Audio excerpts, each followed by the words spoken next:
Pour ne rien manquer, abonnez-vous maintenant. Les vraies voix Sud Radio, 17h-20h, Philippe David, Cécile de Ménibus.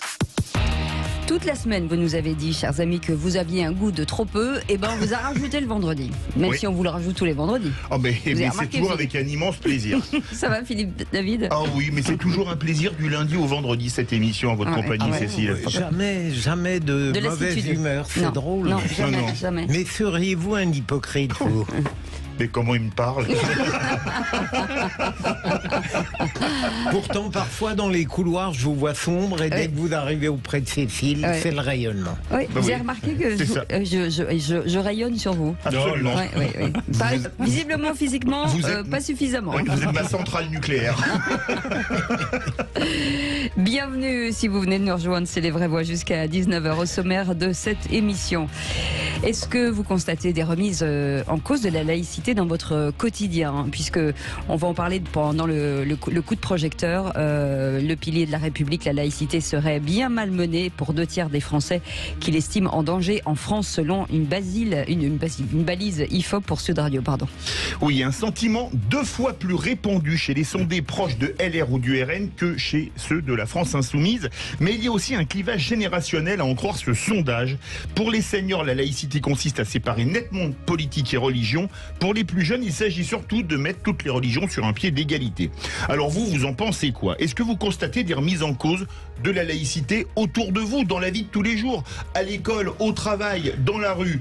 Ou est-ce que pour vous n'avez pas peur pour la laïcité, contrairement à 67% des sondés?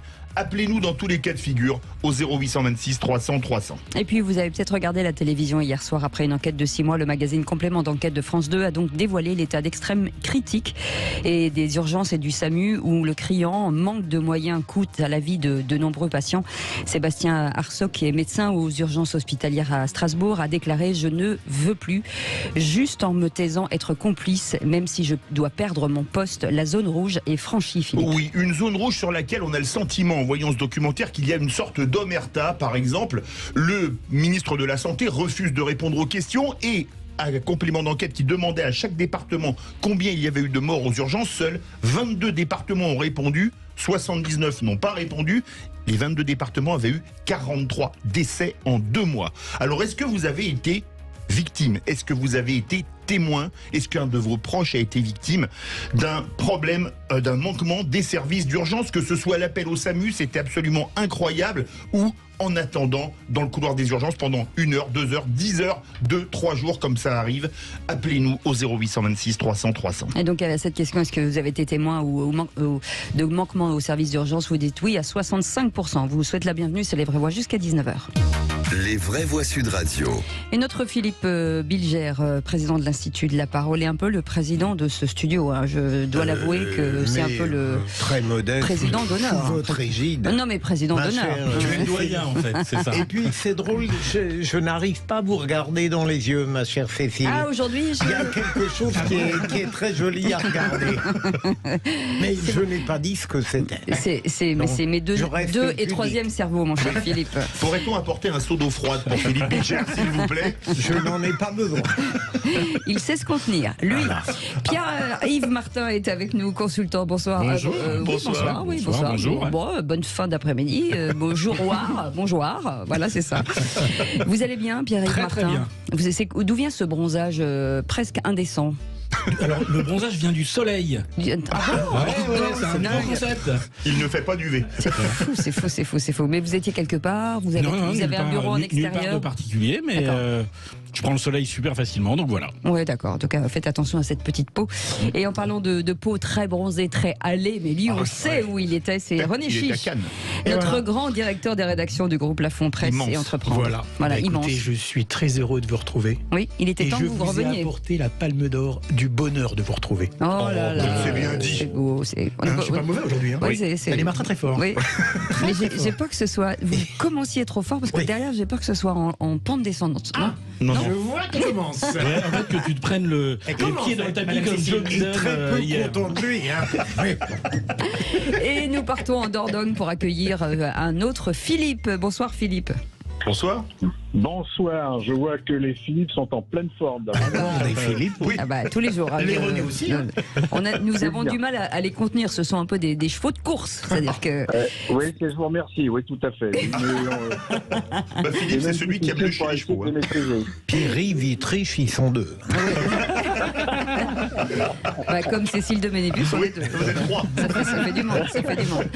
Philippe, vous faites quoi dans la vie? Eh bien, je suis, je dirais, retraité, mais j'étais chef d'entreprise. Ah, très bien, bon très bien. métier. Dans quoi? Non, on peut vous demander. Non, Où j'ai été dans le commerce international pendant 30 ans. Ouais, ça Très bien. sent le sexe shop, ça. Genre, je sais pas pourquoi. Elle osera tout aujourd'hui. Elle est déchaînée. C'est vendredi. Je vous signale que le déficit du commerce extérieur, c'est pas moi. Hein. Ah oui, On est d'accord. d'accord. Ah, sûr On est qu'avec d'accord. 164 milliards, si c'était vous auriez un sacré pouvoir d'achat. Allez, tout de suite, un extrait d'un spectacle qui est important pour nous et en l'occurrence pour Philippe David. Écoutez. Alors je vais crever l'abcès tout de suite, comme ça sera fait. Je suis atteint de la maladie des œufs de verre. Hein? Vous doutez bien que si je penche à droite, c'est pas par conviction politique. Hein? Mais attention, pas d'inquiétude, hein, tout va très bien. Par contre, s'il y a une personne qui tousse ou qui éternue, vous pouvez me ramasser et jouer aux osselets.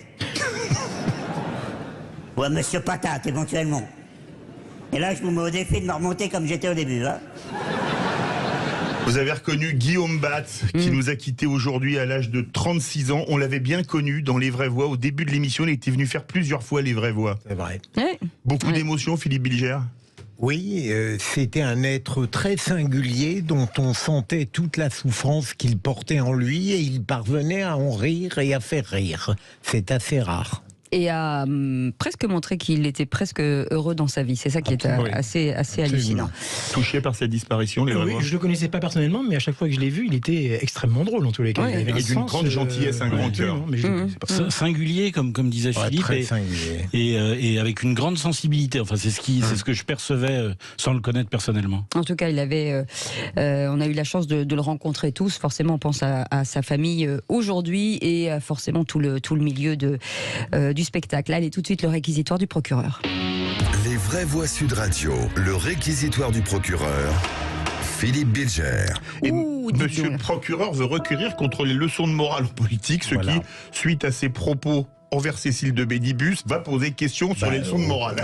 Au contraire, bien sûr. Je donne Allez-y, des Philippe. leçons d'immoralité quand je vois ces films. Mais plus sérieusement, en réalité, j'ai eu envie de faire ce réquisitoire très bref parce que j'ai vu que contre Laetitia Avia, le procureur avait requis une peine d'1 an avec sursis et une inéligibilité, je crois, pendant quelque temps. Alors, elle n'est pas encore condamnée, mais c'est une femme qui ne répugnait pas à donner des leçons de morale, notamment à vouloir parfois censurer, voire étouffer la libre expression. Et elle m'a fait penser, rappelez-vous René, nous sommes deux gens d'une génération ancienne, les autres n'ont jamais entendu parler de Michel Noir. Michel Noir disait non Philippe, c'est pas un footballeur, hein, c'est un homme politique. Il disait mieux vaut perdre les élections que son âme. Il avait perdu les deux en l'occurrence. Mais donc il faut se méfier des gens qui donnent des leçons de morale parce qu'en général ils sont au bord souvent de la première transgression et Laetitia Avia c'est le cas.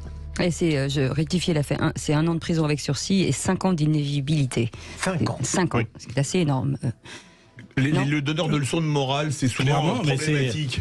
Dans toutes ça me fait penser à toutes ces pièces de théâtre, notamment de Molière, où il y a ces personnages qui font la morale et qui ont une morale, eux, toute particulière et toute singulière. Un peu dilaté. Exactement. Pourquoi abandonner ce bel adjectif? René C'est vrai que Laetitia Avia, que j'ai un peu côtoyée, était en plus très souvent d'une agressivité. Et c'est vrai qu'elle donnait souvent des leçons de morale et qu'elle était assez hautaine vis-à-vis des autres personnes. Donc bon, maintenant, sa condamnation, on verra, mais... On a le temps, là. Oui. Vous avez encore une minute. Vous vous rappelez, Philippe, la première émission qu'on avait faite, on n'avait pas encore la chance d'avoir Cécile lors du premier débat de Macron. Oui, c'est possible. Avec les gilets jaunes, là. Oui, oui. Eh bien, j'avais été frappé par le fait que des gens adorables étaient venus nous dire qu'ils écrivaient à Laetitia Avia et qu'ils n'avaient jamais de réponse. C'est ça. Eh bien, c'est un détail, mais ça m'a déjà donné une image très discutable de cette députée qui, par ailleurs, donnait beaucoup de leçons. Eh bien, va rester avec nous dans quelques instants. On va revenir sur la laïcité. Est-ce que vous pensez que dans votre quotidien, est-ce que vous voyez des actes non laïques? Est-ce que vous êtes choqués? En 0826 300 300, on va en parler dans quelques instants, que ce soit à l'école ou dans les institutions où que vous soyez. On vous attend au standard avec nos vraies voix du jour. À tout de suite. Et c'est un vendredi chatoyant, drôle, sympathique, avec Philippe Bilger, avec René Chiche et Pierre-Yves Martin, et vous, bien sûr, au 0826 300 300, avec notre Philippe aussi, notre vraie voix auditeur aujourd'hui.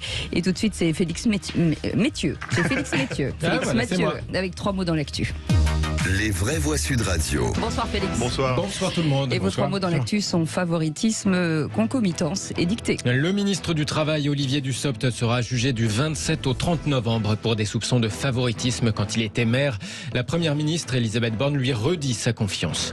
Sur l'ingérence russe, des concomitances et un faisceau de faits. La réponse sur Sud Radio de la députée Renaissance qui attaque le RN dans un rapport. Enfin, la plus grande dictée du monde va se tenir dimanche à Paris, figurez-vous. Les Champs-Élysées vont pour l'occasion se transformer en salle de classe géante. 5000 personnes attendues. Les vraies voix Sud Radio. La date est désormais connue. Olivier Dussopt sera jugé du 27 au 30 novembre. Le ministre du Travail soupçonné de favoritisme sur un marché public avec la SOR quand il était maire d'Annonay en Ardèche en 2009. Un responsable de l'entreprise de traitement de l'eau lui avait notamment offert des œuvres d'art. Avant ce contrat, lithographie depuis restituée. Olivier Dussopt avait indiqué en ignorer la valeur au moment du cadeau. En tout cas, cet après-midi, l'entourage d'Elisabeth Borne lui redit sa confiance, la confiance de la chef du gouvernement, comme l'avait déjà fait la première ministre en février dernier à l'Assemblée nationale quand on avait appris l'imminence des poursuites en plein débat sur les retraites. Vous savez, monsieur le député, au cœur de notre démocratie, il y a un principe, la présomption d'innocence. Et moi, je veux dire toute ma confiance, toute la confiance du président de la République à Olivier Dussopt, qui est un ministre engagé, qui a été un député engagé, qui a été un maire engagé. Je vous remercie.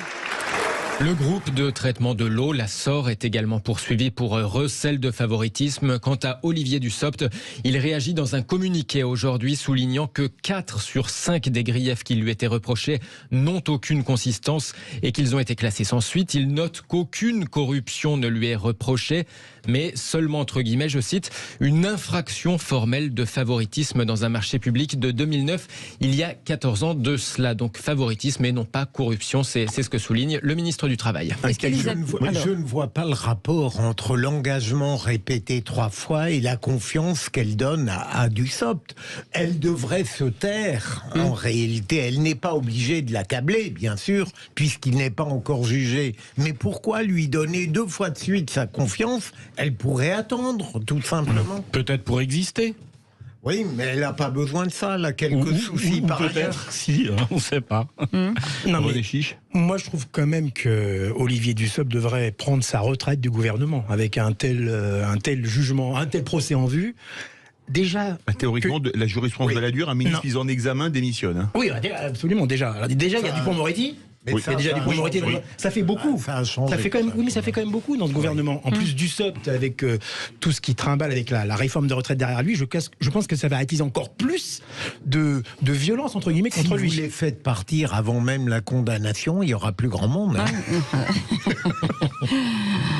Ouais, allez, le deuxième mot avec vous, Félix, c'est concomitance. La réplique sur Sud Radio de Constance Le Grip. Oui, la rapporteure du rapport sur les ingérences étrangères était sur Sud Radio ce matin pour répondre au Rassemblement national. Le parti de Marine Le Pen, qualifié de courroie de transmission du pouvoir russe, s'estime ciblé pour des raisons politiciennes dans ce rapport, ce que dément cette députée Renaissance Constance Le Grip. La commission d'enquête n'a pas pu faire autrement que de constater et de s'interroger sur des concomitances. Voilà, il y a un faisceau de faits concomitants, concordants entre des prises de position hyper favorables au discours du Kremlin, l'obtention de prêts. Je ne fais que reprendre une phrase que Madame Le Pen a prononcée à 2 reprises. Le seul lien qu'il y a entre le Rassemblement national et la Russie, c'est le prêt russe accordé en 2014. Ce prêt obtenu d'une banque russe et que ce rapport juge concomitant donc avec la légitimation par le FN à l'époque de l'annexion de la Crimée en 2014. Accusation sans aucun fondement, répond Thomas Ménager, député RN sur Sud Radio ce matin. Marine Le Pen, elle n'a pas eu besoin de ce prêt, elle n'a pas été influencée, où il y a eu des tentatives d'ingérence liées à ce prêt pour avoir ses positions. Elle avait les mêmes avant et après ce prêt. Et ce prêt, il est le fait que nous n'avons pas eu la possibilité en France d'obtenir un prêt d'une banque française ou d'une banque européenne. Il y avait eu 3 propositions de prêt, une d'Iran, une de Chine et une de Russie. Qu'aurait-il été dit si ça avait été un prêt d'un autre pays dans les autres pays que je vous ai cités? Et Madame Le Grip est quand même assez marrante sur ce coup, puisqu'elle était les Républicains jusqu'à l'année dernière, et les Républicains ont eu des positions équivalente à celle du Rassemblement national vis-à-vis de la Russie, vis-à-vis notamment des sanctions économiques qui n'ont jamais eu les effets escomptés. Thomas Ménager et Constance Le Grip qui étaient les invités du Grand Matin Sud Radio de Patrick Roger ce matin. Ce rapport est extravagant de mon point de vue. J'ai écouté l'excellent questionnement de Patrick Roger comme d'habitude, mais ce matin c'était encore plus net. Elle n'a pas du tout été convaincante. Il lui a posé les questions qu'il fallait et elle a eu du mal à démontrer pourquoi le comportement de Marine Le Pen était différent de celui d'autres leaders politiques qui n'avaient pas été hostiles à l'annexion de la Crimée. Enfin, oui, je ne veux pas être trop long sur le sujet parce que ça fait partie de mon tour d'actualité justement avec. Oui, c'est vrai, ça déborde un peu. Mais je suis tout à fait d'accord avec vous. J'ai aussi écouté l'interview ce matin par Patrick Roger qui était excellente, c'est vrai. Et c'est vrai que la députée Constance Le Grip n'a pas du tout été convaincante. Non. Elle n'a apporté aucun élément concret sur cette. Et pourtant, je ne partage pas, je tiens à le dire, les opinions de Marine Le Pen. C'est vrai. Ah bon. Mais non, je tiens à vous le dire. Je pense qu'il y a aussi un autre élément, c'est que quand on est un personnage politique en quête d'exposition médiatique, notamment en amont des campagnes présidentielles, au-delà des questions de prêt, il faut que vous alliez faire quelques déplacements à l'international pour être pris en photo avec tel ou tel dirigeant politique pour essayer de construire un début de stature internationale. Et je pense que ça rentre aussi là-dedans et il y a effectivement une chasse à, quand on est une personnalité politique française, autour de, à l'époque, c'était autour de 10-15%.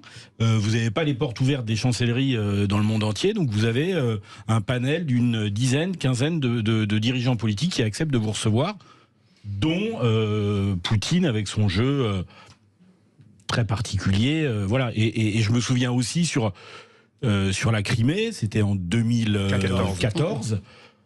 J'ai pas souvenir d'une expression d'indignation des uns et des autres à l'époque. Hein. Je trouve qu'on réécrit un petit peu l'histoire aussi, peut-être, où on oublie 2-3 éléments. Allez, 3e mot, cette dictée géante dimanche à Paris. Et il va y avoir un test violent. Grandeur nature. C'est vrai. On puisse dire. En tout cas, plutôt nature que grandeur d'ailleurs. Marrez-vous, parce que c'est nous qui allons nous marrer. Vous payez rien pour attendre.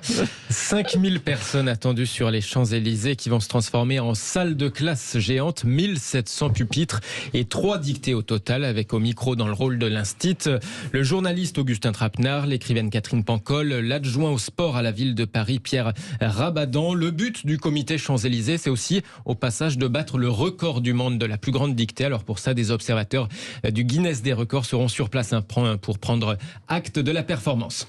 Oui. Alors les vraies voix, tiens, pour vous, question, quel est le mot le plus long de la langue française? C'était anticonstitutionnellement. À l'époque. 26 lettres, je crois. Ça l'est toujours. C'est le seul mot le plus long qui est validé par le Larousse aujourd'hui. Ah d'accord. Mais il y a un mot, c'est une formule chimique. Il n'est donc pas dans le dictionnaire, dans le Larousse. Une molécule. C'est le vrai nom de la molécule de la vitamine B1. Il fait 49 lettres. On vous l'a imprimé et on va vous tester. Ouais. Philippe Vous Bilger, avez 1 minute. à vous l'honneur. Allez-y. Aminométhylpyrimidine hydroxyéthyliméthine thiazolium. Bravo. J'ai loupé quelques lettres. René Chiche. Je respire. Dans le micro. Allez, on y va. Aminométhylpyrimidine hydroxyéthylméthylthiazolium. Encore mieux. J'ai entendu hydroxychloroquine, non? Pas mal.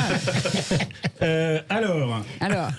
Vous rajoutez, en plus, ça vous suffit pas, vous rajoutez Aminométhyl pyrimidinylhydroxyéthylméthylthiazolium. Bon, c'est pas mal du tout. Pas mal. Vous voulez essayer, Félix? Ah bah j'ai On pas vous la passe feuille. la main. Désolé, Félix. Allez-y, lâchez-vous. Je m'y attendais pas celle-là.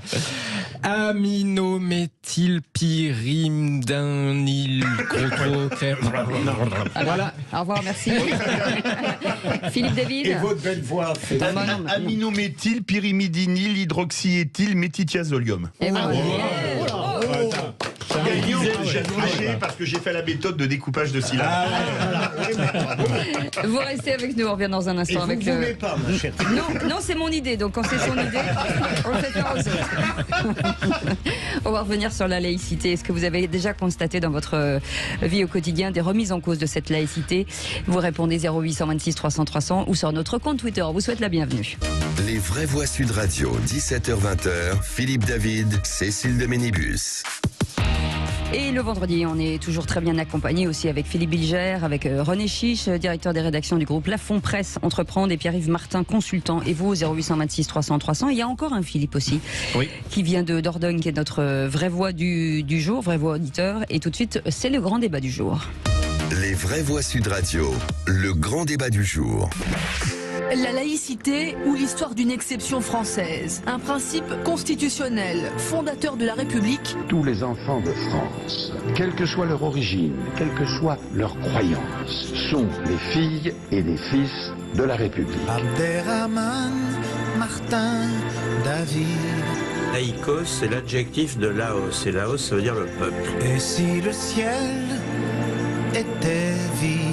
J'appelle de mes vœux l'avènement d'une laïcité positive, c'est-à-dire d'une laïcité qui ne considère pas que les religions sont un danger, mais plutôt un atout. Chacun est libre de choisir sa religion. L'Église ne doit exercer aucun pouvoir politique, l'État aucun contrôle dans le domaine religieux, aucun financement du culte. La laïcité, c'est le ciment de la France unie. Si la spiritualité relève du domaine de chacun, la laïcité est notre affaire à tous. Hare Krishna. Pilier de la République, la laïcité serait malmenée pour 2/3 des Français, 67% exactement, qui l'estiment en danger en France, selon une balise IFOP pour Sud Radio. Philippe. Oui, un sentiment 2 fois plus répandu chez les sondés se disant proches d'un parti de droite que de gauche, mais il y a aussi un clivage générationnel, à en croire ce sondage. Pour les seniors, la laïcité consiste à séparer nettement politique et religion, mais pour les plus jeunes, il s'agit surtout de mettre toutes les religions sur un pied d'égalité. Est-ce que vous constatez, dans la rue, à l'école, au travail, des atteintes à la laïcité? Est-ce que pour vous, pour acheter, on va dire, la paix sociale, la laïcité serait en danger? Elle l'est, elle ne l'est pas. On attend vos appels au 0826 300 300. Et pour en parler, notre invité ce soir, Jean-Pierre Sakoun, bonsoir. Merci d'être en direct avec nous. Vous êtes président d'Unité laïque, porteur de l'initiative Missak Manoukian au Panthéon. On va faire réagir nos vraies voix juste avant de revenir à vous. Cette laïcité, Philippe, qu'elle soit à l'école, qu'elle soit dans la rue, qu'elle soit dans les institutions, est-ce qu'elle est finalement, elle est dévoyée? En même temps, Cécile, Philippe, sous votre contrôle, je crois savoir que la croyance dans la laïcité s'est un tout petit peu améliorée par rapport à un sondage précédent. Absolument. C'est vrai. Mais on était à 74% en mars 2019, 78% en octobre 2019. On est passé qu'à 67 qui pensent que la laïcité est en danger. Appartenant à une génération, pour être gentil à mon égard, que je qualifierais de mûr, eh bien... je considère, moi j'appartiens en effet à cette catégorie qui considère que la laïcité, c'est d'abord ne pas mêler la religion à la politique. Et par ailleurs, sans rentrer dans l'expression de conviction personnelle, j'étais assez d'accord avec ce qu'avait dit le président Sarkozy et même parfois le président Macron sur l'importance de la religion.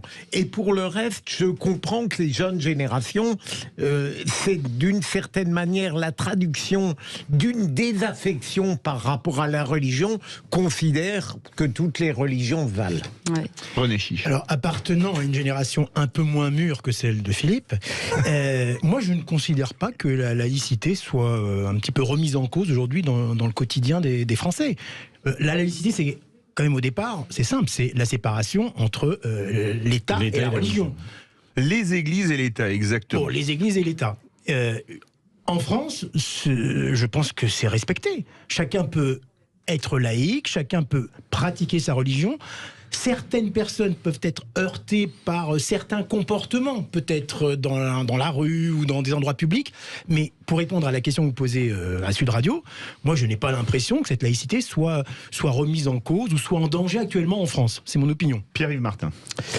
Je suis un peu comme René. En fait, je pense que le sujet, c'est pas la laïcité, c'est la place des religions en France. Et je pense que, notamment, le catholicisme connaît un isolement, une baisse, un recul massif, et que à côté il y a des religions qui montent en puissance avec un phénomène très important d'extrémisme religieux. Et quand il y a extrémisme religieux, il y a besoin d'intervention quelque part de l'État pour cadrer. C'est pour ça que le ministre de l'Intérieur est aussi ministre des cultes, et pour cadrer les choses. Mais je me reconnais pas dans cette inquiétude liée à ce sondage autour de la laïcité et de sa perte d'empreinte en France. Tiens, pour vous, il faut retoucher la loi de 1905, il faut pas la toucher. Appelez-nous au 0826 300 300. Jean-Pierre Sacoun, quand on voit aujourd'hui que 67% des Français estiment que la laïcité est en danger, la perception, c'est quoi ? C'est pas la sphère privée, mais c'est forcément la sphère publique. C'est sur quel point, selon vous ? Bonsoir. C'est essentiellement pour ce qui concerne d'une part l'école et d'autre part la pression des religions sur l'espace public. Alors il y a un certain nombre de choses qui ont été dites sur lesquelles je vais me permettre de revenir. On ne croit pas en la laïcité comme l'a dit M. Bilger. La laïcité c'est un principe constitutionnel, donc on n'a pas à y croire ou pas y croire. C'est ce qui régit les relations entre les citoyens. D'autre part, la religion n'existe pas dans la loi française. Ce qui existe, c'est le culte, puisque la seule manifestation visible de la religion du point de vue des citoyens, c'est le culte.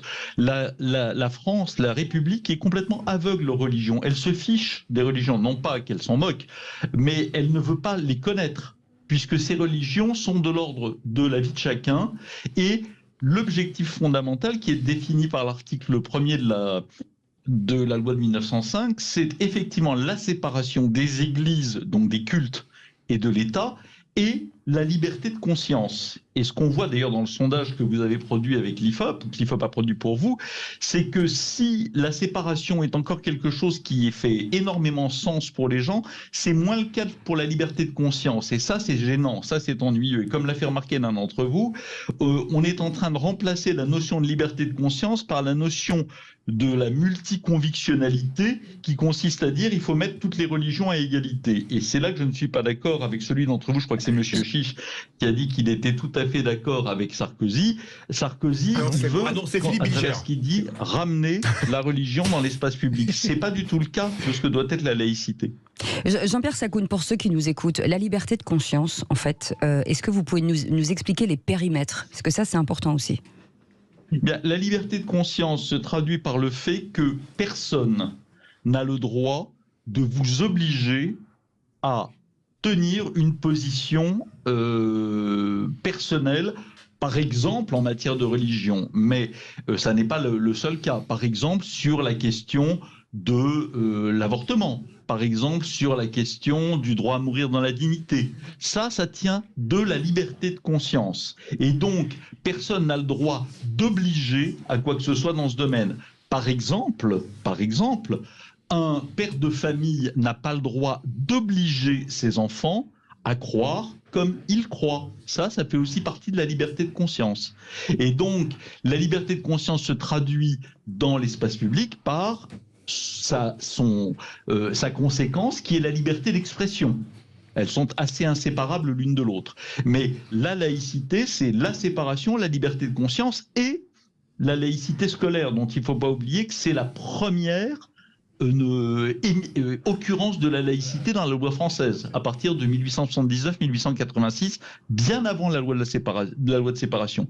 La laïcité, c'est d'abord la laïcité scolaire, c'est-à-dire le fait de tenir les élèves à l'écart des pressions idéologiques de la société pour leur apprendre la raison et les savoirs. Philippe, René Chiche, je voulais réagir. Oui, je voulais poser une question à Monsieur Sakoun. Est-ce que vous ne pensez pas finalement que ce sentiment qu'on voit dans ce sondage, il est en fait l'expression d'une crainte, on est les vraies voix, hein, disons-le, d'une crainte par rapport à l'islam en fait. Finalement, ce sentiment de remise en cause de la laïcité, pour les gens, ça serait, c'est pas moi qui le dis, hein, ça serait surtout une sorte de crainte vis-à-vis de l'islam qui prend une importance quand même assez importante au niveau de la pratique religieuse et qui s'exprime de manière peut-être un peu plus, je dirais... qu'on entend plus, voilà, spectaculaire que les autres religions. Et alors que certains disent que la laïcité, c'est un signe d'islamophobie. Certains osent le dire quand même. Exactement. Jean-Pierre Sakoun. Tout d'abord, on peut regretter effectivement que le sondage ne parle pas des autres religions, puisque la seule religion qui est traitée, c'est la religion catholique. Il aurait été bon d'avoir effectivement des chiffres sur l'islam, le judaïsme, le protestantisme, mais effectivement, ça demanderait un échantillon bien plus vaste que les 1000 personnes interrogées pour avoir un échantillon représentatif de ces religions. Deuxièmement, il est clair que l'islam pose une question fondamentale aujourd'hui, puisque les radicaux musulmans, qu'on appelle les islamistes, c'est-à-dire ceux qui ont une vision théologico-politique de la société, veulent imposer des lois religieuses au-dessus des lois de la République, c'est-à-dire des lois construites par les citoyens. Et ça, c'est évidemment inacceptable. Mais la frontière au sein de nos concitoyens musulmans ne passe pas entre les musulmans et le reste de la société. Elle passe entre les islamistes et le reste de la société. Et il faut faire attention en permanence à ne pas assigner tous les musulmans à cette vision radicale que veulent nous imposer les islamistes. Et là où nous sommes en danger, c'est qu'effectivement, leur travail de fond depuis des années leur fait prendre des positions de plus en plus fortes parmi nos concitoyens musulmans.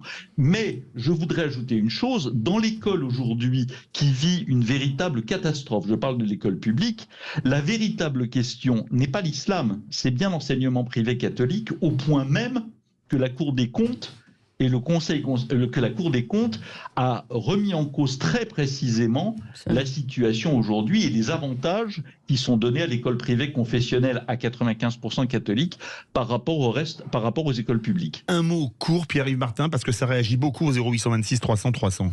Mais moi, en réécoutant tout cela, je me dis que la question, c'est pas la séparation entre l'État et les cultes et les religions.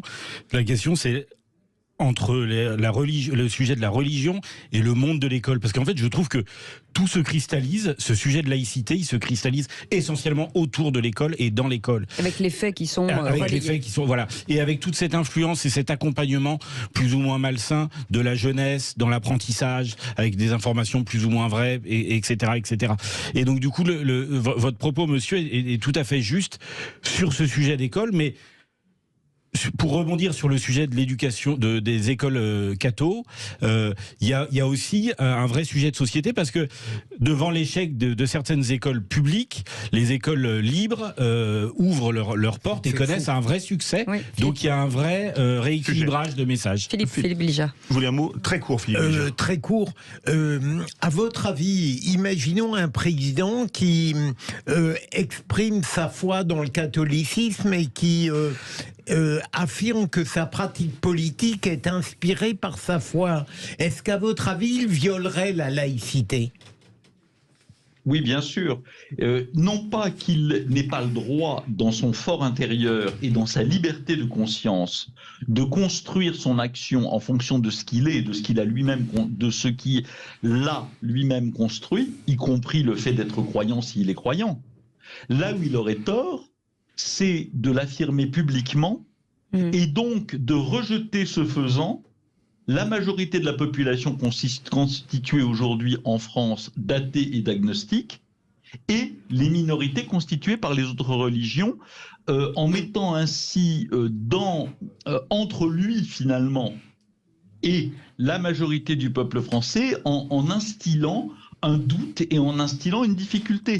La neutralité, en particulier la neutralité des agents publics et en particulier la neutralité du premier d'entre eux, s'impose dans ces cas-là.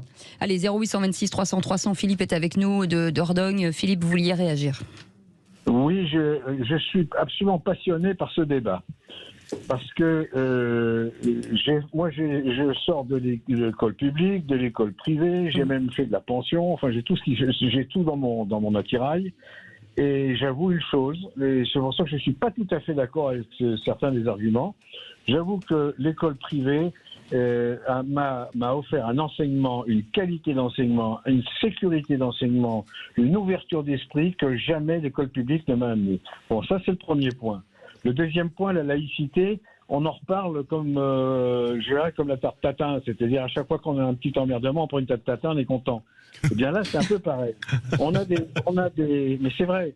Il y a 50 000 tartes tatin qui existent, et en fait, la seule tarte tatin, elle était à la mode Beuvron avec deux vieilles qui avaient fait tomber une tarte par terre. Bon, eh bien, j'ai l'impression qu'en ce moment, avec ce qui se passe en France et cette espèce de désespérance dans le futur, on ramène à des questions fondamentales comme la laïcité, mais la laïcité, et vous avez vu vous-même, vous avez donné des définitions qui sont variées. Et la laïcité, à mon avis, ça cache beaucoup de choses, et notamment les ennuis énormes que nous avons aujourd'hui dans les classifications spirituelles. Oui. Alors Philippe, ça réagit beaucoup, Cécile. Christophe, 0826 300 300 de Toulouse. Christophe, on vous écoute. Bonsoir, merci d'être avec nous. On vous écoute. Oui, bonsoir. Alors moi, je suis un peu contre pas mal de choses qui ont été dites, parce que l'attaque à la laïcité, c'est pas ce qui se passe dans une école privée où volontairement on va chez des catholiques, on sait que c'est des catholiques. Moi, j'ai parlé des filles qu'on voit en abaya, de plus en plus dans les lycées, et là, personne n'oserait réagir parce que c'est un signe ostensible d'appartenance à une religion. Moi, j'ai pas de doute quand je la vois. Je sais qu'elle est musulmane. Notez que je la tolère, mais elle a rien à faire dans le lycée comme ça. Et on a aussi encore un nombre important de prières de rue. Donc, je sais pas. Là, il y a une vraie attaque à la laïcité. C'est pas une école privée où volontairement j'y vais qui attaque la laïcité. Elle est là. On l'aide pas. Ça, c'est un autre débat de ce qu'on fait de l'argent public. On l'exprime ouvertement. L'attaque à la laïcité, c'est là où ça doit être laïque et où il n'y a rien à voir tout doit être neutre. Je viens et ostensiblement, je montre que je ne suis pas laïque. Restez avec nous, Christophe. Jean-Baptiste nous appelle d'Aix-en-Provence. Bonsoir, Jean-Baptiste. Oui, bonsoir. Je vous remercie de me prendre à l'antenne. Je souscris à l'essentiel des propos de Jean-Pierre Sacoun.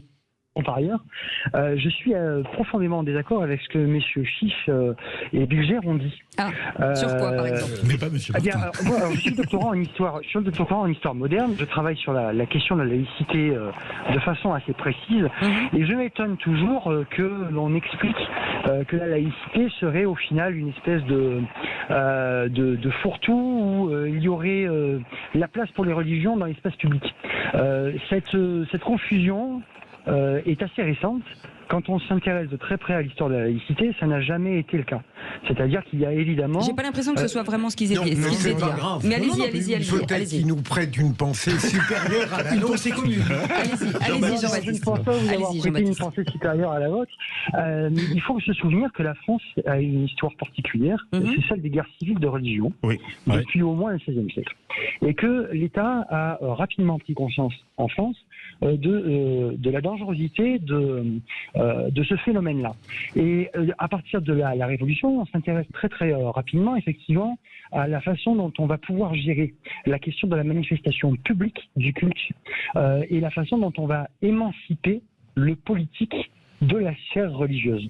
Et ça, c'est un élément qui est important. Ça veut dire que la laïcité, au final, c'est d'abord un principe de philosophie politique. Avant d'être un principe juridique, avant d'être un concept de droit, c'est d'abord un principe fondamentalement politique. Et de la fin du XVIIIe siècle à la loi de 1905, qui n'est qu'un résultat. La loi de 1905, c'est l'aboutissement d'un très long combat politique. Ce n'est pas le début. C'est très clair pour l'ensemble des républicains qui se reconnaissent. On n'a pas beaucoup de temps, Jean-Baptiste. Il faut qu'on fasse réagir. Merci, Jean-Baptiste. On donne le mot de la fin à Jean-Pierre Sacoun. Merci beaucoup, Jean-Baptiste. Pardon, c'était très intéressant, mais malheureusement, le temps tourne. Jean-Pierre Sacoun, en 40 secondes pour conclure. La conclusion. Eh bien, écoutez, je suis très content de ce que vient de dire votre dernier interlocuteur qui a remis en perspective historique et politique. Et d'autre part, pour ce qui concerne votre avant-dernier interlocuteur, il est évident que l'offensive musulmane islamiste à l'école publique aujourd'hui est un danger majeur qui a pour objet de faire tomber la loi de 2004 sur le port ostensible des signes religieux et qui est orchestré, soyons très clairs. Et d'autre part, pour ce qui concerne l'école privée confessionnelle, donc essentiellement catholique, parce qu'il faut le constater, son attaque sur l'école laïque et sur la laïcité est différente. Elle se passe autrement dans le long terme, et évidemment, non pas avec la visibilité et la violence de l'islamisme. Mais il ne faut pas la sous-estimer. Merci beaucoup, Jean-Pierre Sacouz. Merci d'avoir été avec nous, président d'Unité laïque et porteur de l'initiative Missak Manoukian au Panthéon. 0826 300 300. Vous pouvez continuer de commenter avec nous cette actualité jusqu'à 19h. Et on parlait de qui l'a dit du calme. Et voilà. Là, vous avez tout l'inverse. Là. Qui c'est qui l'a dit? Le quiz de l'actu, c'est tout l'inverse. Voilà, on se détend et tout va bien. Tout de suite. On sent les joueurs quand même. On sent que là, dès 17h53, il y a toujours une espèce de concentration. C'est fini la rigolade. C'est fini. Une tension. Il n'y a plus d'amis, il n'y a plus de famille. Il n'y a plus d'amis, plus de famille, c'est fini. C'est les rideaux. Avec Philippe qui est avec nous, notre auditeur. Et tout de suite, donc, le quiz de l'actu. Les vraies voix Sud Radio, le quiz de l'actu. Philippe, il va falloir choisir entre Philippe Bilger, entre Pierre-Yves Martin et entre René Chiche. Voilà. Et si vous voulez gagner, il faut que vous allez chercher le pire cheval. Il y a du lourd en face. Le canasson boiteux. On n'a pas dit là. Philippe, on prend les canards boiteux, on ne va pas prendre ni Philippe Bilger ni moi-même, évidemment. Bien sûr, bien entendu. Bon, quel était le deuxième là, Pierre-Yves Martin ou René Chiche? Pierre-Yves Martin. Alors, Pierre-Yves. Merci. Je saurais m'en souvenir. Voilà. Allez, on y va. Si vous perdez. Par contre, il faut vraiment attendre la fin de la question. Parce que il faut sinon, attendre la fin de la vous question. perdez du temps, donc arrêtez. Oui. Ça nous fera des vacances. Allez, qui c'est qui l'a dit au sujet du vice-président Rassemblement National de l'Assemblée nationale, Sébastien Chenu? Ce n'est pas un bon ami, mais C'est un bon pivet. ce n'est On avait dit la fin de la question, Philippe Bilger. C'était le cas. Ce n'est pas un bon, mais un très bon vice-président. Ouais, là on peut mettre on est un point ensemble, sur deux. René. Ah oui, on est ensemble, c'est vrai. C'est vrai. Très bien, Philippe. Je ne mets qu'un point. C'est vrai. C'est vrai. Moi, Je je l'en l'ai sors. Deuxième, Cécile, qui c'est qui l'a dit? Qui c'est qui l'a dit? En réaction à l'affirmation de Yael Braun-Pivet, la Macronie marche main dans la main avec l'extrême droite. Ruffin. Non. Ah, c'est pas loin. Vous avez dit une chose, Philippe? Corbière. Non, Philippe, dans le casque. Vous avez dit quoi? Non, il a dit. Non, pas Borne, non. Non. Donc Mélenchon.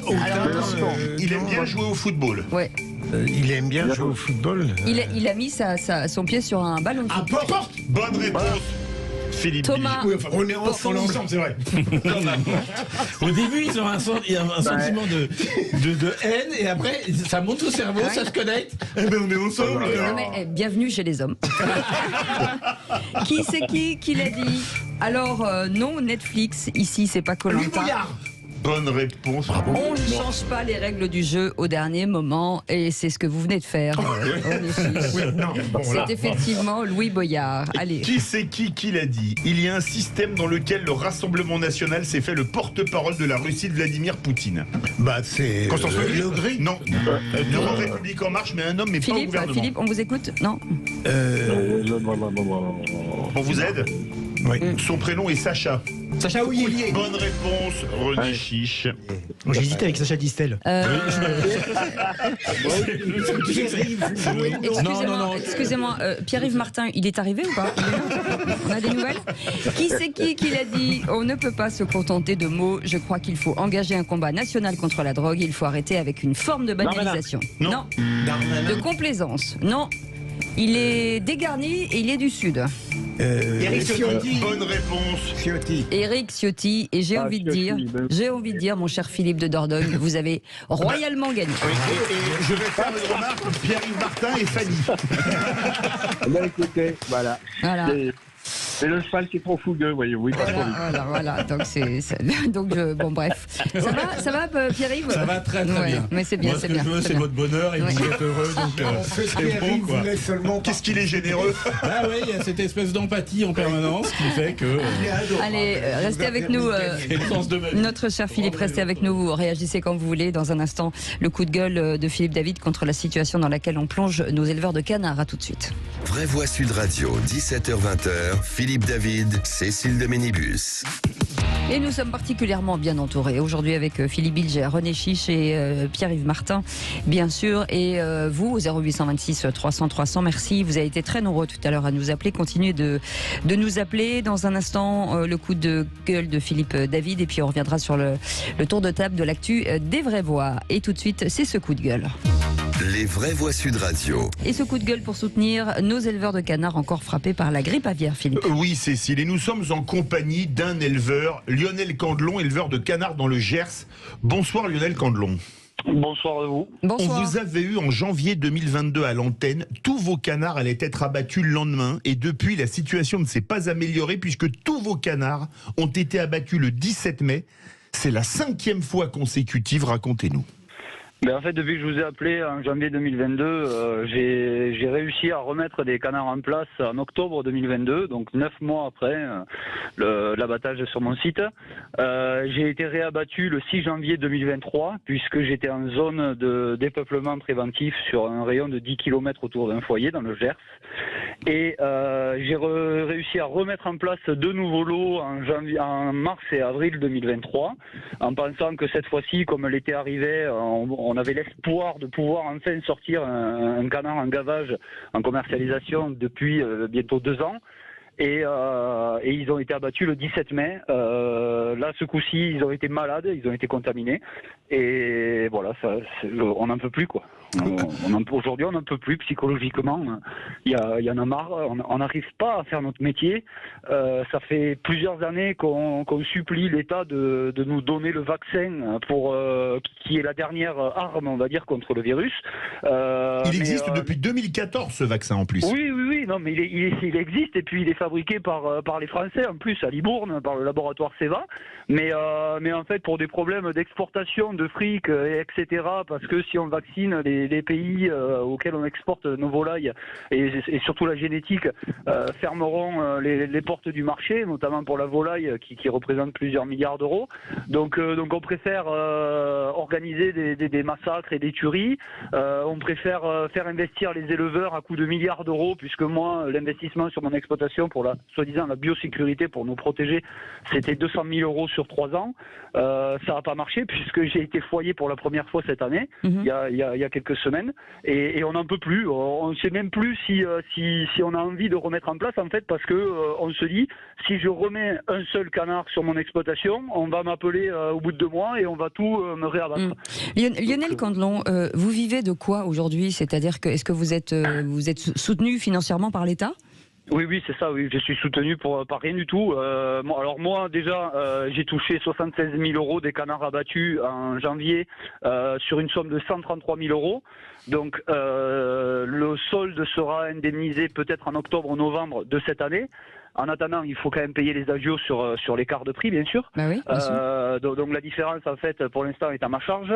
Il y aura un solde, oui. Alors, il compensera pas toutes les pertes, bien sûr. J'en serai pour 10-20 000 euros de ma poche. Et plus sans compter les frais financiers que ça induit.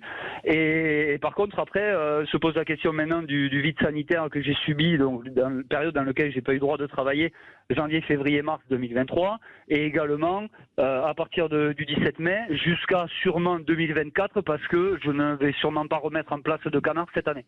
Voilà, je m'attends à une année blanche.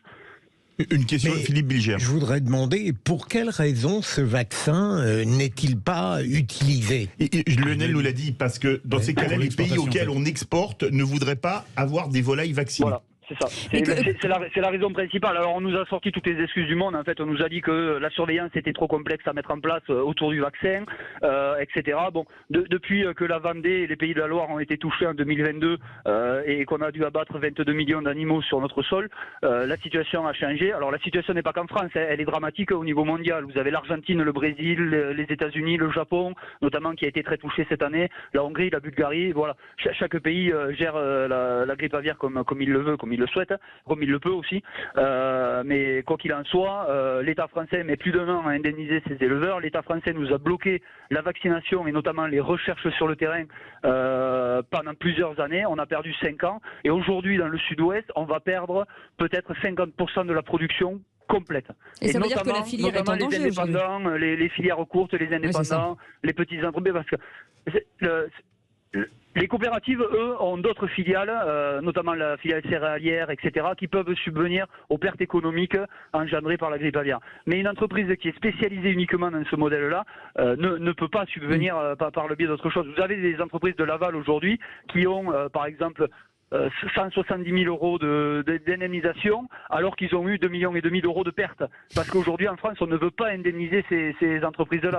Vous avez d'autres entreprises comme les équipes d'attrapage qui ne sont pas indemnisées. On a eu plusieurs mois pour avoir au mois de janvier les chômages partiels.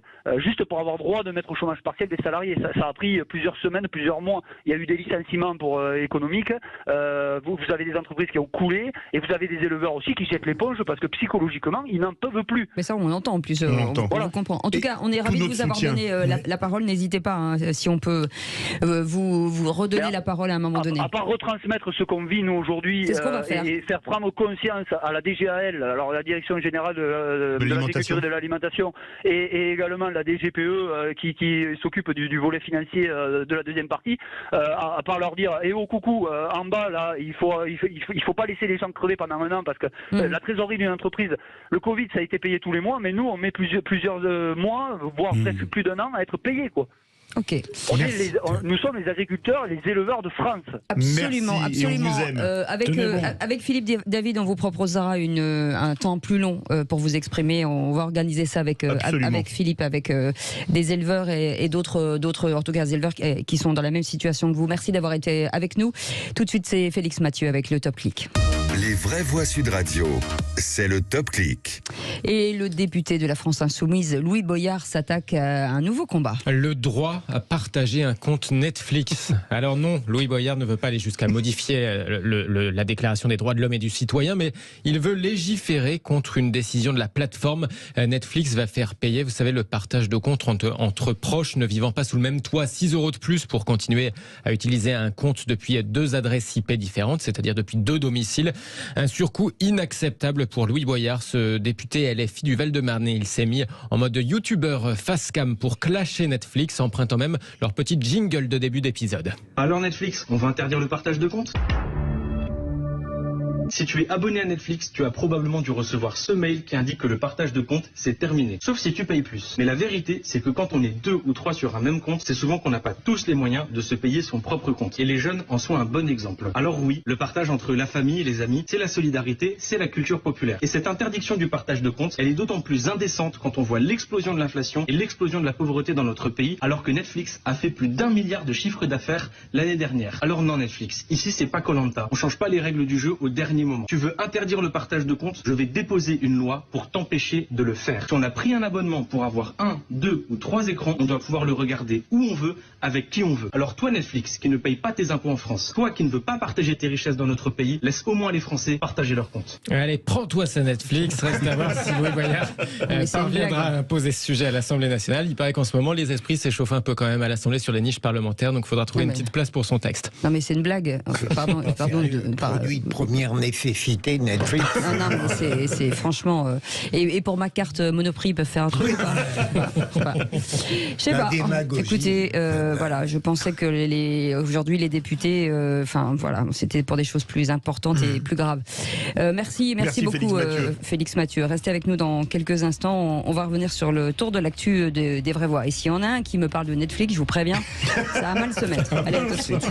Pierre-Yves Martin est avec nous, et René Chiche et Philippe Bilger. Bilger, bien entendu, jusqu'à 19h avec vous. Vous pouvez bien entendu appeler au 0826 300 300. On sera ravis de vous accueillir pour le tour de table de l'actu des vraies voix. À tout de suite. Regardez les actualités régionales. Tour à tour, Pinot. On pourrait faire des choses. On discute jamais business à table. Je crois qu'on a vu le tour du sujet. Il me demande mon avis sur l'actualité. Je lui donne. Le tour de table de l'actualité. Et Philippe Bilger va faire un éloge, celui de Sylviane Agacinski. Absolument, c'est une femme que j'ai toujours beaucoup aimée. Elle avait posé sa candidature à l'Académie française il y a un mois. Elle a été brillamment élue hier. De manière inattendue, apparemment pour occuper le fauteuil de quelqu'un que j'ai beaucoup apprécié, Jean-Louis Dabadi. C'est une femme que j'aime énormément parce que je ne la connais pas directement. J'aime la profondeur de la philosophe, j'aime la liberté de l'intellectuel, j'aime la qualité de l'écrivain, j'aime son courage, notamment sur certains sujets. Elle est contre.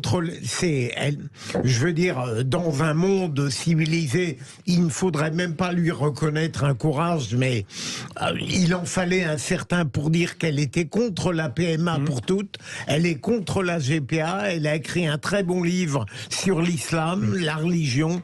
C'est une femme très très remarquable et je suis heureux que cet honneur qui lui est donné compense largement les petits crétins qui l'avaient empêché de faire une conférence à Bordeaux. Un mot sur Sylviane Agacinski, vous êtes d'accord avec Philippe Bilger? Alors moi je partage totalement moi aussi. Philippe Bilger. Oh bah ça au moins c'est rapide. Non mais sérieusement hein. Le tour de table de René Chiche, donc on passe au suivant. Oui, vous n'avez aucune personnalité. Aucune. Mais il aura fallu tant de temps pour le découvrir. Aucune. Et donc comme je n'ai aucune personnalité, je vais faire un tour de table sur Sylviane Agacinski. Non mais je plaisante. Il n'y a pas que Marine Le Pen qu'on peut soupçonner de relations ambiguës avec un pays étranger. Voilà, exactement. Parce que bon, effectivement. Vous voulez pas parler de la Chine, René? Non, alors voilà, juste, on peut peut-être s'interroger sur les relations ambiguës, peut-être, approuvées de Marine Le Pen avec la Russie. Mais à ces conditions, il faudrait quand même soulever plusieurs autres dossiers. Pourquoi on ne fait pas une enquête sur Jean-Pierre Raffarin et ses rapports, mais extrêmement intimes avec la Chine?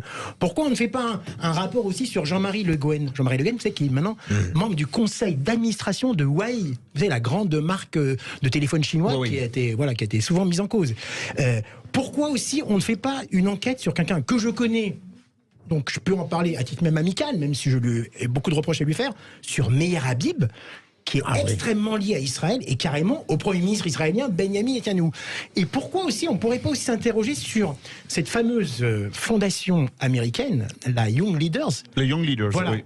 Qui quand même, il faut quand même rappeler aux auditeurs ce que c'est. C'est un organisme, une fondation privée qui a été créée il y a plus de 40 ans et qui permet à des jeunes Français de rencontrer l'élite de la jeunesse américaine, ou même de l'élite américaine en général, pour soi-disant favoriser le dialogue franco-américain. Alors qu'en fait, on le sait très bien, c'est pour quand même faire du lobbying. Faire du pro-américain. Il y a aussi les Young Leaders chinois maintenant. Oui, absolument. Il y en a eu plein d'autres. Et vous savez que dans les Young Leaders français, il y a quand même toute une multitude de grands dirigeants qui sont passés par là. Oui. Macron y est passé, Édouard Philippe y est passé, François Hollande y est passé. Je parle d'autres gens, comment ça s'appelle, Najat Vallaud-Belkacem, Fleur Pellerin, plein de gens, même dans le monde du journalisme, des grands banquiers, des grands chefs d'entreprise. Donc, effectivement, on peut attaquer Marine Le Pen, dont je ne partage encore une fois pas du tout les opinions politiques, mais je trouve que on devrait aussi, à ces conditions, élargir le champ d'action, le champ d'enquête sur toutes ces connexions avec différents autres partis. Il y a aussi la Taïwan, le Qatar, voilà, exactement, n'en parlons pas. Donc il faudrait élargir à d'autres dossiers. Mais René, vous avez totalement raison. Sur Raffarin, à un moment donné, il n'y avait pas une enquête, mais quelque chose qui ressemblait. Mais évidemment, le problème, c'est qu'ils ont eu l'habilité de ne pas avoir d'apparente contrepartie en face. Oui. C'est le sujet de la gestion du lobbying. Et de l'influence. Et en fait, je vois pas sur le fait de se focaliser sur Marine Le Pen. Vous avez complètement raison, René. Mais après, jusqu'où on va? Par exemple, est-ce qu'un homme politique peut avoir une activité professionnelle à côté, en parallèle, après, avant, etc. C'est hyper compliqué de réglementer ça, de stabiliser ça, il me semble. Mais sur le fond, vous avez complètement raison. Parce que, puisque j'ai pas de personnalité, c'est ce qui m'a été dit. C'est pour ça que je vous aime. Et Pierre-Yves Martin, vous nous emmenez à Rungis, qui nous offre une grille de lecture sur ce que devrait être le monde du travail. Oui, effectivement, ça fait 4 ans que je m'intéresse au sujet du monde du travail et la relation qu'on a avec le travail est en pleine révolution. Et du coup, laissez-moi vous parler un petit peu de Rungis, déjà parce qu'il y a 15 ans, j'ai eu la chance de faire une mission qui m'a permis de découvrir ce qu'était le marché de Rungis. Et puis aussi fabuleux. parce que, en ce moment, fabuleux. Et puis parce qu'en ce moment, mon fils, Victor, qui a 20 ans, fait un stage au pavillon de la viande. Et en fait, le marché de Rungis, c'est tout ce que le monde du travail n'est plus. C'est une petite bulle préservée où il y a un vrai sens de la relation client, où il y a un vrai sens de l'effort, du travail. C'est aussi un monde préservé puisque c'est un monde qui vit la nuit. C'est un monde où il y a une vraie fidélité, c'est-à-dire que c'est le client qui va choisir son produit. C'est pas le vendeur qui essaye d'appâter le client. Il y a un vrai sens de la famille. Il y a avant tout un vrai sens parce que derrière tout ça, il y a un enjeu qui est d'alimenter la France, d'alimenter la région parisienne. Donc il y a c'est autre chose. L'artisanat surtout. Et l'artisanat. Et donc c'est autre chose que de vendre des produits importés de Chine. Et donc du coup, dans la réflexion qu'on a sur Teams, sur le distanciel, les nouvelles façons de travailler, les pauses café, etc., les nombres d'heures par semaine, etc., je trouve ça intéressant d'avoir en tête cette existence qui, toutes les nuits, vit comme un cœur pour faire vivre la France avec sa filière alimentaire. Un mot rapide. vous êtes d'accord? Très bel exposé. Vous êtes d'accord? Vous avez raison, ils n'ont pas de personnalité. Un de mes meilleurs souvenirs journalistiques, parce que j'ai fait un reportage sur France 5, j'avais passé la nuit à Rungis. En même temps, on a l'impression que c'est un peu un îlot préservé. Il y a un rapport complice entre les gens. C'est magique. On se sent bien quand on y va. Et puis il y a beaucoup d'émotions. C'est vrai. Et vous avez oublié de dire un truc, c'est que les personnes qui y travaillent adorent leur métier. Tout à fait. Et ça, ce qui est important. C'est la passion du travail. C'est ça. Vous restez avec nous, on revient dans quelques instants et on va revenir sur les urgences et sur le SAMU. Vous avez peut-être vu cette enquête sur France Télévisions hier soir, complément d'enquête, avec le manque de moyens qui coûte la vie parfois à certains patients. On va en parler dans un instant avec cette question. Avez-vous déjà assisté à des manquements aux urgences? Vous dites oui à 65%. Notre expert pour en parler, c'est Gérald Kierzia qui est avec nous, qui est médecin urgentiste à l'Hôtel-Dieu. Les vraies voix Sud Radio, 17h-20h, Philippe David, Cécile de Ménibus. Bienvenue dans les vraies voix. Mais vous avez bien fait de vous auriez dû nous rejoindre il y a 5 minutes, mais bon, on n'était pas à l'antenne. Et parfois, il vaut mieux pas. Très intéressant. Oui, on dit des choses très intéressantes. Avec absolument beaucoup plus profond en général. Des histoires un peu dures. C'est bon, vous les avez toutes faites? Oui. Allez, c'est bon, on y va. Bienvenue dans Sud Radio. Philippe Bilger est avec nous, Pierre-Yves Martin et bien entendu René Chiche. C'est le coup de projecteur des vraies voix. Les vraies voix Sud Radio, le coup de projecteur des vraies voix. J'ai prévenu le SAMU que nous, on peut plus prendre de patients. Là, il y a encore une quantité de patients qui doivent arriver. J'ai grosso modo 3 patients au déchocage. Et là, j'ai une patiente qui crache du sang. J'ai une autre dame qui a 3 grammes d'hémoglobine qu'il faut transfuser en urgence. Et j'ai un SAMU qui va arriver avec une insuffisance rénale aiguë. Tout ça sont des urgences majeures. On est dans cette situation, en fait, de catastrophe, de guerre continuellement. Des patients sur le brancard. Quand le patient est là depuis 48 heures, 3 jours, 4 jours, 5 jours, ça arrive. Souvent, je vois un patient, je l'évalue rapidement, je lui dis à tout à l'heure. Et quand je ferme la porte, je sais qu'en fait, je suis en train de lui mentir. Je suis même pas sûr que je vais pouvoir aller le revoir. Après une enquête de 6 mois, le magazine complément d'enquête de France 2 a dévoilé l'état extrêmement critique des urgences et du SAMU, où le criant manque de moyens coûte la vie à de nombreux patients. Et le médecin urgentiste que vous avez entendu, qui s'occupe des urgences hospitalières de Strasbourg, a déclaré « Je ne veux plus, juste en me taisant, être complice, même si je dois perdre mon poste ». Et la zone rouge, forcément, est franchie, Philippe. Oui, on a parlé de 100 à 150 morts oubliés sur des brancards, et les images qui en ressortent sont dramatiques. Jusqu'à 7 ambulances en train d'attendre dans la cour de l'hôpital que leurs patients soient pris en charge. Alors, est-ce que vous avez été victime, vous avez été témoin, vous avez un proche qui a été victime d'un manquement des urgences? Venez nous le dire au 0826 300 300. Et pour l'instant, vous nous dites un grand oui à 64%. Et on va en parler avec un spécialiste, Gérald Kierzia, qui est avec nous, médecin urgentiste à l'Hôtel-Dieu. Bonsoir, merci. Bonsoir. Gérald, d'être là. Quand vous entendez ça, Philippe Bilger, forcément, on a l'impression d'être dans une mauvaise série télévisée. Absolument. En ce qui me concerne, puisque la question de Sud Radio nous permet de faire état d'expérience personnelle, j'ai parfois patienté dans les urgences, mais je n'ai jamais été abandonné. J'utilise à dessein ce contraste de vocabulaire parce que j'imagine, et j'ai parfois vu des gens à côté de moi qui attendaient durant des heures, et je ne voudrais pas laisser croire que mon propos est une quelconque mise en cause du personnel soignant à tout point de vue, qui en général est formidable de dévouement et de gentillesse. Mais puisque Gérald est là, il paraît que la raison de cette catastrophe des urgences, ici ou là, vient du fait qu'il n'y a plus de médecine de ville pour accueillir ces gens-là. J'aimerais savoir tout à l'heure si c'est vrai. On va Pierre-Yves Martin, avant de répondre à cette question. Moi, j'ai eu dans ma famille, là, à Noël dernier, j'avais une grande tante éloignée qui a eu un petit souci cardiaque et qui a dû attendre dans un couloir pendant 10 heures, je crois. Et ils n'ont rien trouvé de mieux que, alors qu'on avait averti, ils n'ont rien trouvé de mieux que de mettre cette grande tante à côté de quelqu'un qui avait le Covid. Et donc, du coup, elle a attrapé le Covid. Et une semaine après, elle est décédée. Et en fait, c'est un peu l'histoire de con, en fait, que je raconte. Hein, c'est un peu tragicomique. Mais tout ça pour dire que, en fait, il y a un sujet que je n'ai jamais compris, mais peut-être que vous allez pouvoir m'expliquer. C'est que depuis la crise du Covid, il y a eu une conscientisation autour de l'importance, la nécessité de faire quelque chose dans le monde de l'hôpital.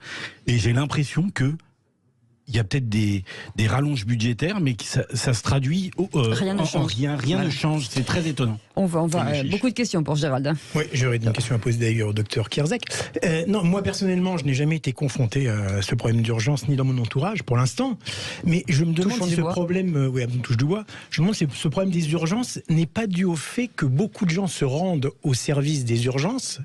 Et donc embouteille, j'ai vraiment dit embouteillage, le service des urgences, alors qu'il ne devrait pas y aller. Donc ce qui fait que le service des urgences est un peu débordé. Donc j'aimerais savoir, je ne sais pas si je peux poser la question tout de suite au docteur Kierzek, si c'est pas l'une des raisons. Allez, par quelle question je commence? C'est un peu la même question, celle de Philippe, de dire il n'y a pas assez de médecins généralistes. C'est vrai, il n'y a pas assez. C'est vrai, il n'y a pas assez de médecins généralistes, mais c'est pas parce qu'il n'y a pas assez de médecins généralistes qu'il y a l'embouteillage aux urgences. Parce qu'en fait, l'idée qui est de dire les gens viennent pour rien aux urgences, ça c'est toujours le voisin sur le banc qui attend aux urgences qui vient pour rien. Vous, quand vous venez jamais pour rien. Pourquoi?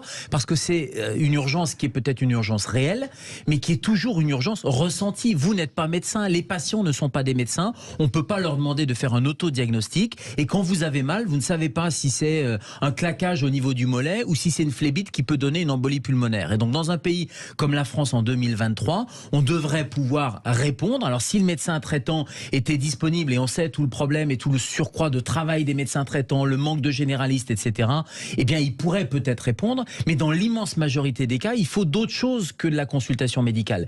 Il faut une prise de sang, il faut un scanner, il faut un certain nombre de plateaux techniques et d'examens, et ça, les urgences sont les mieux à même de répondre. Le problème, c'est qu'on a concentré dans des espèces d'usines à malades, on a fermé les hôpitaux de proximité, et donc tout le maillage territorial, où avant vous aviez un système qui fonctionnait bien, vous aviez le médecin traitant, premier niveau. Deuxième niveau, quand il avait besoin, il y avait l'hôpital de proximité. Il pouvait passer un coup de fil, il vous recevait, on faisait quelques examens, et puis soit vous étiez hospitalisé, soit vous rentriez, et l'équipe ambulatoire, l'équipe de médecine de ville, l'infirmière de ville, le médecin de ville, prenait le relais. Ou alors on vous trouvait un lit. Et puis, si vraiment c'était grave ou ultra spécialisé, il y avait le niveau 3 qui était le CHU, le centre hospitalier de référence. Le seul problème, c'est que le niveau 1, la médecine de ville, on l'a complètement flingué depuis des années, et les collègues généralistes le disent, le répètent depuis des années. On leur a donné gentiment une augmentation d'1,50 €, vous vous rendez compte, 26,50 € la consultation. Royal. Le niveau 2 d'hôpital de proximité, on a regroupé, vous savez, big is beautiful, et puis il faut faire des économies d'échelle, et puis on a des technocrates qui veulent faire ces économies et qui veulent avoir des grands centres où on va concentrer, et vous avez des usines à malades, comme on a des usines à bébés d'ailleurs, avec les maternités, avec des services d'urgence qui reçoivent 250, 300 malades par jour. Et ce que vous avez vu dans Complément d'enquête, avec le courageux collègue qui dénonce, comme on le dénonce depuis des années aussi, et qui le fait fait encore, et tout le monde devrait le faire, en disant on ne peut plus soigner correctement. Donc c'est pas parce qu'il n'y a pas assez de médecins généralistes ou parce que les gens viennent pour rien que les services d'urgence sont engorgés. On devrait avoir des services d'urgence de proximité qui permettent d'aller vite sur ce qui va vite, sur de la consultation, et quand il y a besoin d'hospitaliser, et c'est ça qui engorge les urgences, avoir des lits d'hospitalisation, et c'est ça qui pose problème. On n'a pas les lits, vous l'avez vu dans le reportage, c'est les malades sur des brancards, c'est pas de la consultation, c'est des gens qui ont besoin d'un lit d'hôpital. On a fermé les lits avec le sacro-saint virage ambulatoire, et ben du coup ça bouge aux urgences. Gérald Kierzek, moi j'ai vu le reportage en entier, le SAMU, quand on l'appelle, je pensais que les gens qui répondaient au SAMU étaient formés, compétents, qualifiés. On se rend compte que c'est pas le cas. Un drame, une femme de 61 ans qui fait un malaise cardiaque lors d'une réunion de famille. On lui dit c'est une gastro-entérite, c'est pas grave, et puis ça empire, on envoie un médecin, et le médecin dit là c'est une crise cardiaque, il faut le SAMU tout de suite, et la femme décède. C'est terrifiant. Les gens au SAMU sont formés, sont compétents, il n'y a pas de doute là-dessus. Le seul problème, c'est qu'on a reporté le problème des urgences en disant appelez le 15. Et donc tout se retrouve au 15, donc le 15, il y a un temps de décrocher, c'est-à-dire avant d'avoir quelqu'un au bout du fil qui augmente de plus en plus, donc là on a un vrai problème de moyens. Deuxièmement, les équipes d'assistants de régulation médicale, c'est-à-dire les permanenciers, les standardistes spécialisés qui sont formés, ils sont épuisés comme les autres professionnels de santé. Donc on a du mal, il y a un turnover extrêmement important, donc il faut en former des nouveaux. Et les annonces du ministre qui sont de dire finalement on ferme les services d'urgence la nuit, appelez le 15 avant d'aller aux urgences, ont rajouté une couche, ça a rajouté une couche, ça a transféré le problème sur le SAMU. Et je vais rajouter, et Philippe, je ne nie pas l'histoire dramatique, il peut y avoir des erreurs. C'est compliqué de faire un diagnostic par téléphone. C'est compliqué quand vous n'avez pas beaucoup de moyens, vous n'avez pas beaucoup d'ambulance, elle est déjà partie sur un infarctus, et puis la deuxième ambulance, elle est sur un accident de voiture. Il y a quelqu'un d'autre qui appelle, comment vous faites? C'est-à-dire qu'on voit bien qu'il y a un problème d'effecteurs et de moyens à disposition des médecins régulateurs, et on trouve de moins en moins de médecins régulateurs parce que c'est un boulot qui est extrêmement fatigant et en termes de responsabilité qui est extrêmement casse-gueule, et c'est pas l'ancien procureur qui est à côté de moi qui va dire l'inverse. 0826 300 300, ça sonne beaucoup en standard avec Lydie qui voudrait témoigner. Bonsoir Lydie. Bonsoir Lydie. Oui, bonsoir. On vous écoute, Lydie. On vous écoute, Lydie. Oui, donc voilà, en fait, pour l'histoire, j'ai ma soeur qui était de passage à la maison, donc, elle se sentait pas bien au petit matin, vers 9h. Donc, je suis montée la voir, et en fait, elle avait perdu une fois connaissance, elle venait de se réveiller, donc elle m'a dit, je me sens pas bien, appelle le SAMU. Donc, j'ai appelé. Et là, en fait, elle a rapidement décompensé, parce qu'en fait, il s'avérait qu'elle est en train de faire une embolie pulmonaire. Donc, forcément, nous, on ne le savait pas. Donc, je vois seulement ma sœur en train de décompenser en même pas l'espace d'une dizaine de minutes. Et donc, on appelle donc le SAMU qui ne voulait pas se déplacer. Il voulait absolument que ce soit ma sœur qui parle. Mais on leur disait, mais elle ne peut pas parler, elle n'est pas en capacité. Et ils ne voulaient pas. Ils disaient, non, c'est à elle de nous expliquer ce qu'elle a. Mais ils disent, on ne peut pas. Et en fait, la première fois, ils ne voulaient pas venir. Donc, ils n'ont pas voulu se déplacer. J'ai vraiment eu la chance d'avoir ma voisine qui est infirmière. Donc je suis allée sonner chez elle et c'est elle qui les a rappelés en disant je suis infirmière et je vous dis que le cas qui est en train de se passer maintenant nécessite des soins d'urgence. Et à ce moment-là, ils ont bien voulu se déplacer, ça a mis quasiment 1 heure à ce qu'ils arrivent. Et lorsqu'ils sont arrivés, donc c'est d'abord les pompiers qui sont arrivés, et lorsqu'ils sont arrivés, 2 minutes après, elle était en arrêt cardiaque. Et ensuite le SAMU, donc le médecin ne voulait pas venir parce qu'il était le seul médecin pour toutes les villes. C'était un samedi matin. C'était le seul médecin dans toutes les villes aux alentours et il ne se déplaçait pas pour rien. Donc limite, il fallait vraiment que ce soit. Comment on peut exprimer un cas gravissime? On n'est pas soignant. On est voilà des simples usagers, des simples citoyens. On n'a pas toute cette connaissance. Donc quand on appelle et qu'on exprime vraiment un besoin, ils ne veulent pas se déplacer que pour vraiment une urgence. Mais comment on peut exprimer ça? C'est ça, reste avec nous Lydie. Alors c'est vrai qu'il y a les pompiers sont souvent victimes de bêtises de certains qui les appellent pour rien. C'est difficile quand on est chez soi effectivement d'expliquer à un médecin ou au SAMU ce qu'on a ou ce que la personne a. Et en 2023, en France, dans un pays développé, on est en droit d'avoir une réponse H24, 365 jours par an et d'avoir des secours. Alors le boulot, et madame Madame, j'entends ce que vous dites et je le partage, et tous les soignants le partagent, mais on fait ce qu'on peut avec ce qu'on a. Et encore une fois, quand vous avez le médecin régulateur qui n'a que 2 ambulances médicalisées et qu'elles sont déjà en intervention, il n'a pas d'effecteur, il n'a plus de médecins envoyés, il n'a plus d'équipe à envoyer. Alors, les pompiers, rappelons juste à nos auditeurs que c'est 2 métiers différents. Les pompiers, qu'ils soient professionnels ou volontaires, ce sont des secouristes qui sont là en premier secours, et le SAMU, c'est l'hôpital qui se déplace au chevet du patient quand il y a une crise cardiaque ou quelque chose de grave. C'est la médicalisation, et après on fait le diagnostic et on envoie dans le bon endroit. Mais c'est 2 services qui sont complémentaires.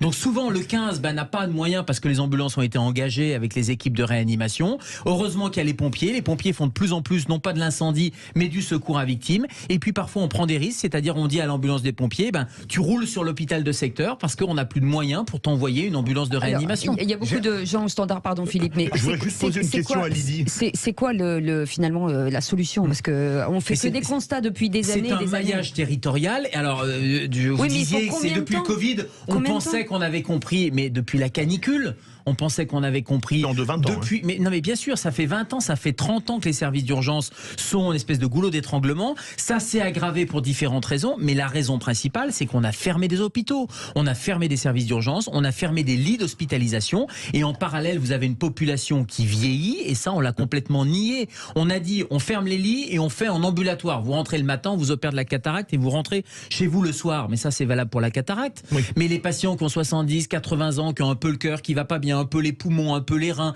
qui sont éloignés d'un hôpital, qui n'ont pas de famille à la maison pour s'occuper d'eux, comment ils font? Ils atterrissent aux urgences. Je voudrais juste poser une question à Lydie rapidement. Comment ça s'est terminé pour votre sœur? Elle a pu être sauvée? Alors, merci. Oui, Dieu merci, elle a pu être sauvée parce que par contre, ce que je tiens à souligner, c'est qu'une fois arrivée à l'hôpital, on a vraiment eu un personnel soignant au top. Ça vraiment, et je pense que vraiment, je félicite les personnes qui sont encore à l'hôpital à vraiment donner de leur temps, de leurs heures, parce qu'ils ont vraiment charbonné. Ils n'ont pas arrêté, ils ont veillé sur elle jour et nuit parce qu'elle a été quand même dans un coma pendant plusieurs jours.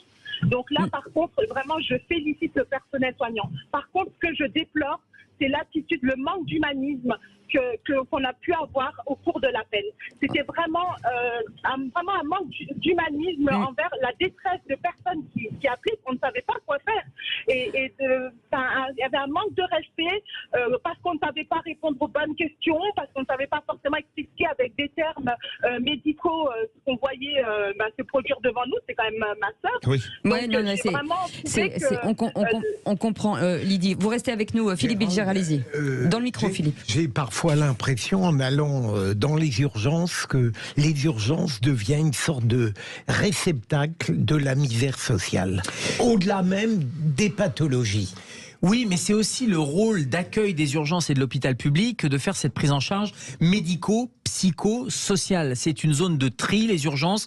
Quand c'est urgent et grave, il doit y avoir l'hospitalisation, la partie technique. Quand c'est une urgence sociale, vous savez, moi je travaille à l'Hôtel-Dieu, qui est un lieu, c'est l'Hôtel de Dieu. Enfin, historiquement, c'est un lieu qui est chargé d'histoire et de symboles. On a les urgences médico-judiciaires, des femmes qui ont été battues, des victimes qui viennent. On peut pas simplement les soigner et leur dire rentrez chez vous, puisque elles n'ont plus de chez elles, ou en tout cas elles seraient mises en danger.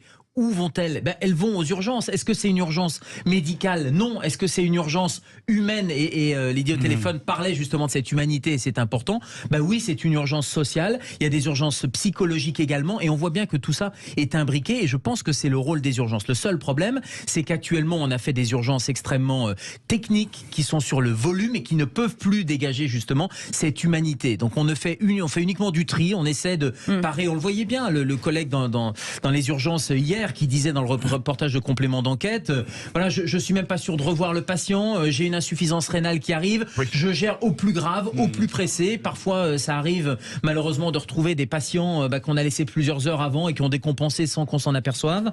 Donc on voit bien qu'on est dans un système où on est sur des usines, on n'a plus d'humanité, il faut revenir à des modèles de proximité. Vous parliez de Rungis tout à l'heure avec ce côté un peu familial, etc. Faut qu'on retrouve ça avec le service à la fois médecin généraliste et l'hôpital. Mais combien de temps ça va prendre? c'est ça le problème. Mais je pense qu'il faut surtout avoir la vision et la décision politique. Et il n'y a ni la vision politique, ni la décision politique. C'est même pas une histoire de nombre de médecins. Vous savez, on n'a jamais eu autant de médecins en France qu'en ce moment. On dit on manque de médecins, etc. Par contre, ils sont mal répartis sur le territoire, ils sont mal répartis dans les spécialités, mais c'est surtout qu'il n'y a pas la vision et la volonté politique. Vous savez, il y a deux sujets en France qui, pour moi, sont des sujets où tout le monde est d'accord. Il y a des sujets de sécurité où on n'est pas d'accord, il y a des sujets économiques où on n'est pas d'accord, mais sur la santé et sur l'éducation de nos enfants, on est tous d'accord. Eh bien, le politique n'a pas pris conscience que c'était des sujets prioritaires, régaliens, et on n'a pas donné les moyens. 0826 300 300, c'est Clément qui est avec nous. Bonsoir Clément. Bonsoir Clément. Bonsoir. Oui, bonsoir. Et vous voulez témoigner aussi? Oui, je voulais témoigner parce que je suis un peu de la partie. J'étais 12 ans ambulancier dans le secteur privé. Ce qui se passe actuellement depuis 20 ans, voire depuis 30 ans, parce que j'ai quand même 57 ans, et que je m'aperçois que le système, il n'y a pas de système. En fin de compte, tout est bloqué parce que les gens veulent travailler de leur côté. Le SAMU veut travailler de leur côté, les pompiers veulent de leur côté. Par contre, quand il y a une grosse panique, là, on se soude les mains. Mais aujourd'hui, l'hôpital, il peut vite être désengorgé par de la prévention, par tout ce qu'on veut. Voilà. Ben, merci. Merci pour votre témoignage. Et c'est vrai que la prévention, Gérald Kierzia, on peut imaginer... oui, alors là, pour le coup, vous parliez, il faut combien de temps avant que ça change? Si vous mettez de la prévention aujourd'hui, les enfants qui naissent, vous misez sur la prévention, l'alimentation, l'activité physique, pas de toxiques, etc., vous en retirez les fruits dans 30 ou 40 ans. C'est-à-dire que c'est l'effet d'une génération. Donc moi, je veux bien quand le politique, et en particulier notre ministre, qui connaît bien le système, qui connaît bien les problèmes, c'est un ancien urgentiste, dit on va miser sur la... hier soir, il n'a pas répondu ou jamais répondu. Je pense qu'il est, lui aussi est coincé dans un système... extrême prudence. Je pense surtout qu'il se rend bien compte qu'il n'a pas forcément toutes les manettes et qu'il est coincé par un système qui est figé, comme disait notre auditeur, pour différentes raisons. Il y a une technostructure extrêmement importante, il y a eu une prise de pouvoir des directeurs d'hôpitaux depuis quelques années, directeurs d'hôpitaux qui sont aussi dans un mal-être, qui sont aussi avec des injonctions d'au-dessus, du ministère, de faire des économies. En fait, on s'est trompé d'objectif dans ce pays. On a dit on fait des économies et on soigne après. Non, il faut d'abord soigner et puis après on soignera mieux avec moins. Mais c'est pour ça qu'on n'a pas mis les soignants aux manettes, mais on a mis des administratifs. Mais la prévention, il faut le faire en parallèle du soin. Vous restez avec nous, Gérald Kierzia, on fait une petite pause. On revient dans un instant avec nos appels au 0826 300 300. On prendra Philippe. À tout de suite. Philippe David, Cécile de Ménibus. On n'a pas fini, on est encore ensemble pendant quelques minutes avec Gérald Kierzia et on parlait des urgences, du SAMU et on revenait sur ce document, enfin en tout cas de document de complément d'enquête hier sur France Télé. Avec vos appels au 0826 300 300, vous demandez si vous aviez déjà été témoin ou victime de manquement des services d'urgence. Pour l'instant sur notre compte Twitter, vous dites oui à 65%. Et au 0826 300 300, c'est Philippe qui est avec nous. Bonsoir Philippe, rebonsoir. Rebonsoir. Oui, bonsoir. J'écoute tous ceci d'une façon extrêmement passionnée. Et à mon avis, c'est l'ensemble du système des urgences de l'hôpital qui doit être mis sous perfusion. Et le gros problème, c'est qu'il y a une dégradation des systèmes qui part de partout, qui fuit de tous les côtés. Les gens sont épuisés dans les hôpitaux. Les services d'urgence, comme vous l'avez très justement dit, ne savent même plus où donner de la tête parce qu'à l'intérieur des services d'urgence, il faut tout traiter sans faire à la limite la part des choses. Mais ce qui m'interroge beaucoup, c'est que je vois tous ces médecins, tous ces services médicaux qui râlent, et ils ont raison de râler, devant un système administratif qui est complètement obsolète. Nos dirigeants sont complètement perdus là-dedans. Et comment se fait-il que la profession ensemble, des médecins, des infirmières, des urgentistes, des ambulanciers, de tout ce que vous voulez, des pompiers même, se mettent pas autour d'une table et trouvent des solutions à proposer à un gouvernement qui ne peut rien faire. Vous le voyez très bien, nos technocrates sont perdus dans ce système. Et le seul truc qu'ils trouvent, c'est de faire des perfusions et point à la ligne. Alors nous avons des perfusions budgétaires qui servent strictement à rien. On n'a pas de contrôle de l'usage des budgets qui sont faits. On vous raconte plein de trucs, de nouvelles lois, nouvelles règles, de lois achat, mais moi, ça fait 40 ans que je vois la situation, et plus ça va, plus ça se dégrade. Alors, est-ce qu'un matin, on va se réveiller en disant maintenant, stop, vous, les technocrates, vous restez dans votre bureau, on va vous faire des propositions, et ces propositions-là, il va falloir les tenir. Alors, Gérald Kierzia.